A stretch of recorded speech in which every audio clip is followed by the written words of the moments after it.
Bali Jagadita tahun 2024 resmi dibuka di Demeru, Sanur, Bali. Kegiatan ini merupakan sinergi antara Kantor Perwakilan Bank Indonesia Provinsi Bali dan pemerintah Provinsi Bali.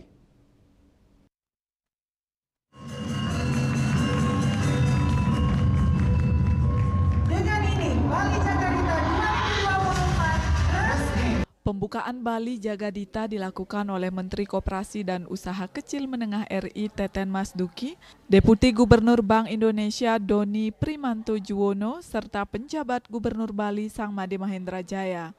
Penjabat Gubernur Bali Sangmade Mahendra Jaya dalam sambutannya menyatakan, kegiatan ini bertujuan untuk mendorong UMKM Bali agar mampu meningkatkan kualitas atau naik kelas.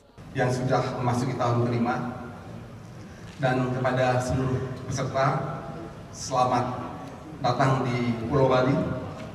Semoga Taksu Pulau Bali memberikan vibrasi yang positif dan memberikan memori menyenangkan, indah kepada Bapak Ibu sekalian, kontributor utama pertumbuhan ekonomi Bali.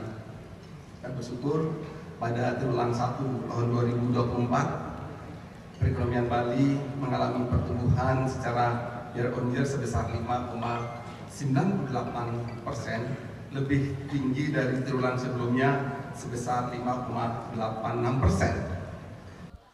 Deputi Gubernur Bank Indonesia Doni Primanto Juwono menyatakan, selain UMKM melalui Bali Jagadita bisa dilakukan promosi perdagangan, pariwisata, dan juga investasi. Bisa kita bukan menghemat lagi, tapi memberikan devisa kepada kita, ya, Bapak Ibu sekalian. Dan tentunya kalau Bapak Ibu sekalian lihat nilai tukar kok sekarang 16.000 ya. Nah, mudah-mudahan kalau ada KIK Sanur, Pak Penjabat Gubernur, suplai falasnya semakin banyak. Itulah yang kita harapkan. Dan tentunya yang kedua, kita tetap akan ada promosi perdagangan. Di sini nanti ada business matching dan lain sebagainya ya Pak. Dan terima kasih hadir 77 peserta yang Bu Tari.